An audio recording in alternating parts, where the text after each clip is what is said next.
Today I'll be sharing my favorite scenes from every single WandaVision episode, so let's get started.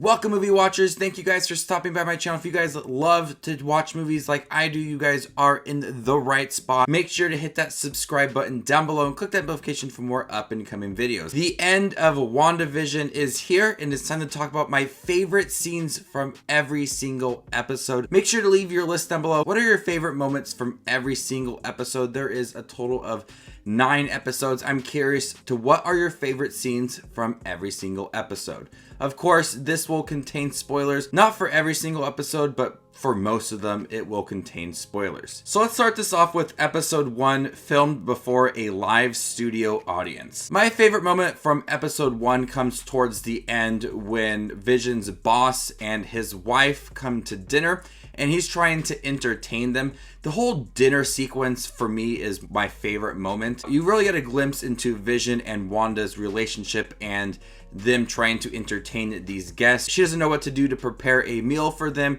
He doesn't know what to do to entertain them. It provides for a lot of humor within it. But one of the more suspenseful moments is when Vision's boss starts to choke and his wife kind of smiles and keeps saying, "Stop it." Stop it. Stop it. And over again, you get the feeling that something is off. It's very eerie, and the atmosphere really shifts within just a few seconds, from going to something that's really bubbly and upbeat to something that's really chilling. And a lot of times WandaVision does that, is it quickly shifts its tone and it shows it off in the first episode. Episode 2, Don't Touch That Dial. My favorite moment comes with Wanda and Dottie. They're talking and Wanda is confused that maybe she did something wrong because they started off on the wrong foot. And then the radio goes off and you hear Jimmy Woo's voice asking her, "Who did this to her? Can you hear me?" And then Dottie grabs the glass and she has blood on her hands and it's red. Within this moment, you understand that there's people in the outside. The end kind of cliffhanger from the first episode that someone was watching the television. But with the second episode, you get a glimpse that there is people on the outside of Westview. And I loved how they really focused just on this little radio, and it did provide a lot further on with the series. Episode 3, Now in Color. My favorite moment comes towards the end with Monica and Wanda. This is like the first time that you get an idea that Wanda is creating this world and she may be some sort of villain throughout the series, and we know that to not be true now at the end of the series. But the confrontation between them two, Monica says that Wanda's brother was killed by Ultron, and she asks, "How do you know that?" And she confronts her about it, and then she pushes her out of Westview. This really shows what Wanda would go through to protect the world that she built with Vision and her 2 sons. It's something that she wanted for a long time and she didn't get that. And so this is her way of controlling it all, and anything that could threaten that, she will confront and she will deal with. And it really shows the range for Elizabeth Olsen as well. For the first couple episodes, she was really upbeat and really enjoying her time in Westview with Vision, but the second that something could threaten it, she absolutely changes. Episode 4, We Interrupt This Program. This is a little bit of a different episode as it doesn't focus on a sitcom. My favorite moment comes in the beginning when we see Monica return from being blipped and we see that it's connected to Endgame. So the whole opening of the 4th episode is the events of Endgame and how everybody's returning 5 years later. We learn that the character from the 3rd episode is Monica Rambeau, and we know Monica Rambeau from Captain Marvel and her mom Maria Rambeau. And so we just kind of see how everybody is reacting to returning, the chaos in the hospital. I really liked how this episode opened.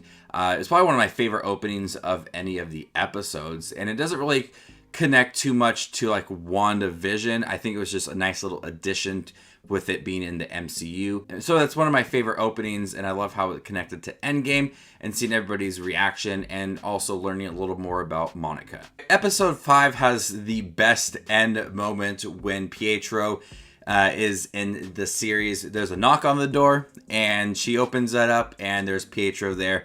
But it's not played by Aaron Taylor Johnson.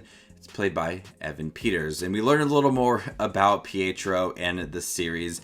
But I really liked the reveal. And, we were expecting something to happen with Pietro possibly being in the series. There was rumors that Aaron Taylor Johnson would be in it. But I think it was really cool to see Evan Peters return as the character. I loved him in the X-Men series. The 2 movies that he was in, I thought he was really... The movies that he was in, he was really good. I totally would just love to see a solo movie for him. But the few moments that he was in the 5th episode left a lasting impression and led to a solid 6th episode. So even though this moment is very brief and come towards the end, it's one of the highlights for me in the series. Episode 6, All New Halloween Spectacular, is another Pietro moment. Him interacting with his nephews, shotgunning soda and playing video games, running around the house, the way he interacts with them. It's everything I wanted for a moment with Pietro, because I really liked him in the X-Men movies. And although he doesn't get to have some cool slow down montage moment, he does interact nicely with these kids, and you see these kids just having a blast with their uncle, even though he's not their uncle, he's just Ralph Boner now. He is really fun in the opening part of this episode, and although Vision isn't participating in the Halloween festivities, Wanda is still excited that her brother, or she thought was her brother, is there with her and taking care of the kids. Just the chaotic moments in this episode and how it felt like Malcolm in the Middle, I thought was a nice touch to it. I love Malcolm in the Middle, and I love how he was interacting with the kids.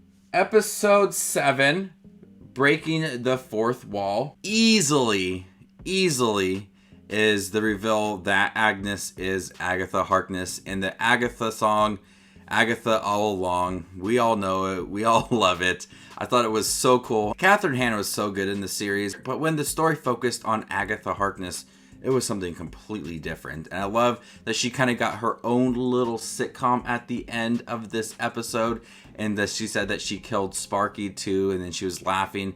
Such a good laugh. The whole sequence right there is perfect. I loved how it was filmed, and then also kind of showing that she was controlling things in the background of every episode, and we learned that it was like fake Pietro as well. So I thought that was a really cool end and a huge reveal to the series, and led to some really good episodes after this episode.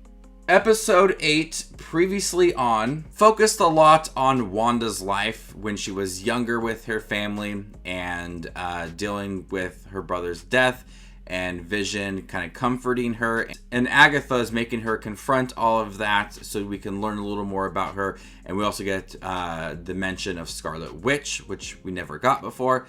But my favorite moment comes when we are first visiting parts of Wanda's life and with her family. And they often discuss her and her family, but we never really got to see it. And so we understand that she absolutely loved sitcoms. Dick Van Dyke and Bewitched and Malcolm in the Middle. All of those series that we got in the WandaVision series and all the sitcoms based off of that shows that the episodes like 1, 2, and 3 meant something to her because of what she watched when she was younger. I thought it was a beautiful moment for this episode, and it was all kind of smiles. She was loving sitting there watching a Dick Van Dyke episode and turning around and looking at her mom and smiling. Even though it ended horrific for the family, just that small moment meant something to her. We really felt that within this episode. And lastly, episode 9, the series finale. I think the best moment comes at the end, the goodbye scene between Wanda and Vision. She created this world because she never really got to get what she wanted with Vision, is to have that family, have a house, have a career, everything that a normal family would have. She wanted all of that, and this was a way for her to get that. And she got to have a proper ending, and she got to have a proper ending with Vision and a proper goodbye, because she didn't get that in Infinity War. But it was a very touching moment. She was able to kind of come to terms with everything. She had the hardest time confronting Westview, and people were saying like, we need to shut this down, and she didn't want anything to change. She probably was comfortable going on for the whole time with Westview and her family, but she realized that this is not right, and this is a goodbye, but we'll get to see each other again, and we'll get to say hello. And so it was an emotional scene, a tear-jerking scene, and I think that they handled it very well, wrapping up Wanda's storyline for WandaVision, but also moving her character forward as well. Now that she's Scarlet Witch, she's confident in herself and her abilities. She wants to understand a little more. We see that with the post-credit scene of her flipping to the book and probably flipping through different universes to find where her family may be. So that might not be the end of Vision and her kids, but it was a nice way to wrap up Vision's story with Wanda, and everybody is kind of coming to terms with it all. Very emotional, but a nice way to end this series. So there you guys have it, all my favorite moments from this series. I absolutely loved WandaVision. I was hooked with each episode. I don't usually watch shows on a weekly basis, but this is one that I absolutely loved. I can't wait to check out Falcon and Winter Soldier and Loki and Miss Marvel and Hawkeye and all of the shows on Disney Plus. But right now, I'm happy with what they're starting with the shows on Disney Plus, and I can't wait to see what they do next. So make sure to leave your list down below. What is your favorite moments from each episode? And what is your overall favorite episode as well? I won't be doing a ranking video for the episodes. I just want to kind of do something a little bit different with sharing my favorite moments and why I loved WandaVision. Thank you guys for checking out this video. If you guys want to see more content from me, make sure to hit that subscribe button down below. My name is Justin Watches Movies, and you guys stay classy, YouTube.